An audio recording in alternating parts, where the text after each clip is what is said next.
अस्सलामुअलैकुम everyone, welcome back to my YouTube channel. कैसी है मेरी यूट्यूब फैमिली? उम्मीद करती हूँ आप सब लोग खैर खैरियत से होंगे। आज की मेरी एपिसोड है ईद उल अज़हा 2024 की सेलिब्रेशन के बारे में। हमने ईद उल अज़हा अभी यूएई में मनाई है। ईद उल फितर पे हम लोग पाकिस्तान गए थे और पाकिस्तान से हम काफ़ी सारी शॉपिंग भी करके लेकर आए थे कि हम ईद उल अज़हा में जो भी हमने कपड़े वगैरह पहनने थे वो हमने पाकिस्तान से ही उसकी शॉपिंग कर ली थी। लेकिन फिर भी कुछ ना कुछ रह ही जाता है, जैसे किसी की मैचिंग का दुपट्टा रह जाता है, किसी का ट्राउज़र, किसी की मैचिंग ज्वेलरी। तो इसी पर्पज़ के लिए हम लोग गए थे मीना बाज़ार। मीना बाज़ार दुबई में है, बर दुबई के एरिया में वाक़ई है। यहाँ पे आपको ज़रूरत का हर सामान मिल जाता है, फैशन क्लोथिंग मिल जाती है, ज्वेलरी मिल जाती है, बहुत सारी चीज़ें यहाँ पे मिलती हैं।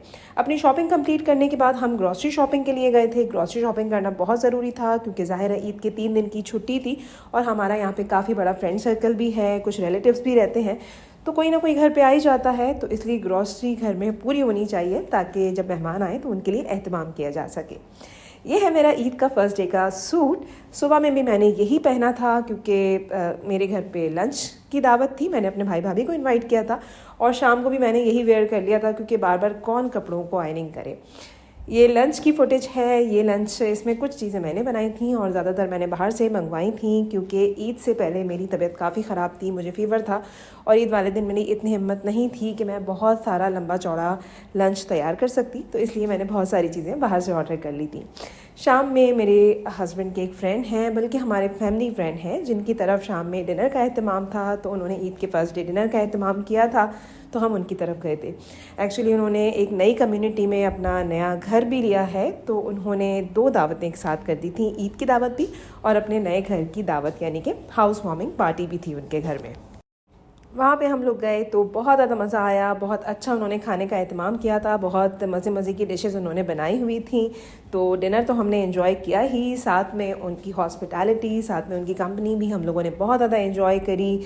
बच्चों ने, बड़ों ने गेम्स एंजॉय किए, बातचीत एंजॉय करी और काफ़ी ज़्यादा वहाँ पे जो है वो टाइम लग गया था। बातें करते करते और इन्जॉय करते करते कैसे टाइम गुजरा पता ही नहीं चला। काफ़ी रात हो गई थी और रात के 2 से 3 बजे के करीब हमारी वापसी हुई थी। लेकिन बहरहाल बहुत ज़्यादा मज़ा आया, बच्चों ने भी बहुत इन्जॉय किया, हम लोगों ने भी बहुत इन्जॉय किया। फिर ईद की सेकंड डे एक और दोस्त की तरफ डिनर का अहतमाम था, तो हम वहाँ पर भी गए। सुबह तो हम लोग देर से ही उठे थे क्योंकि रात में हम बहुत देर से फ्री हुए थे उस दावत में से।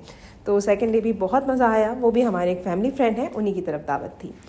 फिर हम लोग वापस आ गए। 2 दिन तो हमारी ईद के बहुत अच्छे गुजरे। थर्ड डे हम लोगों ने आराम किया और जाहिर सी बात है ईद के 4th डे स्कूल भी खुलने वाले थे, ऑफिस भी ओपन होने वाले थे, तो फिर हम लोगों ने दूसरे अपने वर्किंग डे की तैयारी करी और ईद का थर्ड डे हमने घर पे ही स्पेंड किया। ये आप देख सकते हैं, ये हमारे एरिया में बहुत अच्छी सी डेकोरेशन हुई हुई है ईद उल अज़हा के हवाले से। तो बस ये था मेरा आज का छोटा सा ईद उल अज़हा का मिनी व्लॉग। फिर मिलूँगी एक नए व्लॉग के साथ, जब तक के लिए अल्लाह हाफ़िज़।